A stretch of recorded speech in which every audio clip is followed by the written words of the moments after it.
los baños y los borrachos.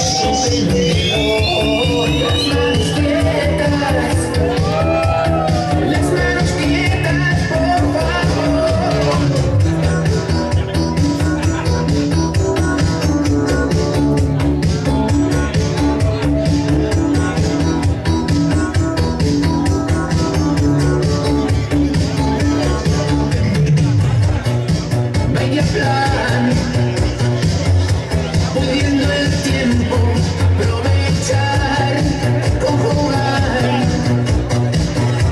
a lo que juegan los demás, ya verás.